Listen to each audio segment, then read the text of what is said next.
Here's what they didn't want you to know. For nearly 300 years, Christians stubbornly refused to build churches. They were mocked for it, persecuted for it. Some even died for it. Stephen, the first Christian martyr, was stoned to death. His crime? He stood before the Jewish council and declared that God doesn't dwell in temples made by human hands. They killed him for saying it. The early church fathers believed Jesus himself had instructed them no sacred buildings, no temples, nothing like what we see today. For 3 centuries, they held firm to this conviction. So what changed their minds? The answer is darker than you think. Let's go back to the beginning. Picture this: a small group of believers crammed into someone's living room, 20 people, maybe 30. They're breaking bread, praying, reading letters from the apostles. This was church, not a building, just people. They met in homes because they believed the temple era was over. Jesus had torn the veil. God now lived in people, not structures. To build a sacred building would be to go backwards, to reject what Christ had accomplished. Roman critics ridiculed them for this. "Where are your temples?" they'd sneer. "Where are your altars, your statues?" The Christians had nothing to show, no impressive architecture, no monuments, and they were fine with that, proud of it even. But here's where it gets interesting. Around the 3rd century, something subtle begins to happen. Believers start renovating their homes. They knock down a wall to fit more people. Makes sense, right? More followers, bigger space. It's practical. Then they go further. They add a room specifically for baptism, another area just for the elders. Slowly, the home stops feeling like a home. It starts looking more like something else. The focus shifts. Not the people anymore, the place. But that's just the first thread. There's another one, and it's about to get strange. During the Great Persecution, when Christians were being hunted and killed, survivors would gather at the tombs of martyrs, the ones who died for their faith. They called these gatherings the Dies Natalis, the birthday into eternal life.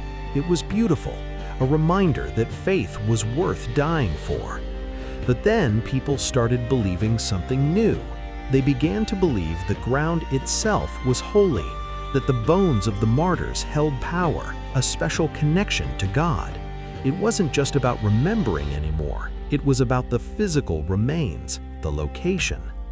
Keep that in mind because it's about to matter a lot. Now we arrive at the turning point, the moment everything changes forever. The year is 312 AD. Roman Emperor Constantine converts to Christianity. Overnight, persecution ends.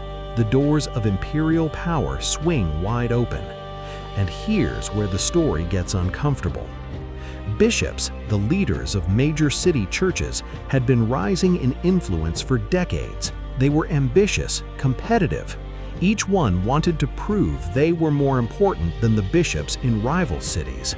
This wasn't just about faith anymore, this was politics. So how do you prove you're the most important bishop? You need something big, something impressive, something monumental. Enter Constantine. He's got money, he's got power, and he's willing to spend both on Christianity. The ambitious bishops see their chance. They convince the emperor to fund massive building projects, cathedrals, the first great churches. But here's the question that should make you pause. Where did they build them? On top of the tombs, the burial sites of famous apostles and martyrs. Why? Because if your church sat on the grave of Peter or Paul or some celebrated saint, you had instant spiritual prestige, political leverage, power.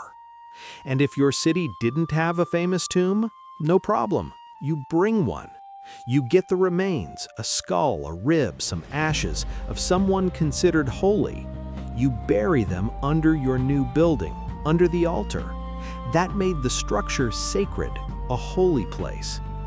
This is how church buildings were born, not from scripture, not from a command of Jesus, from ambition, from competition, from the belief that certain places and certain objects held special power.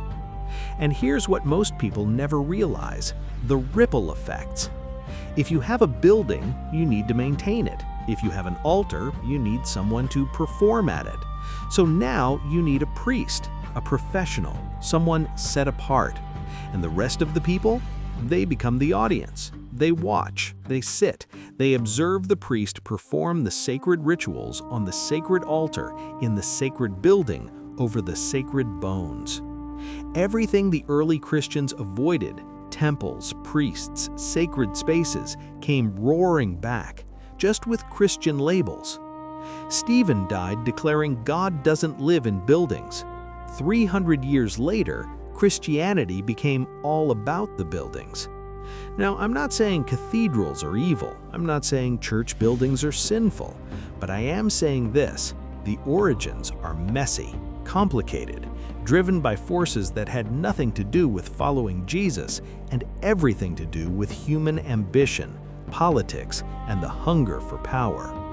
And once the pattern was set, there was no going back. By the 5th century, the idea of Christianity without a church building was almost unthinkable.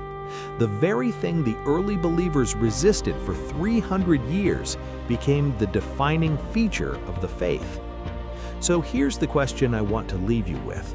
If the earliest Christians, the ones closest to Jesus, the ones who died rather than compromise, didn't think they needed a building to meet God, why do we assume we do? What did we gain, and what did we lose? Over to you. Leave your comments below.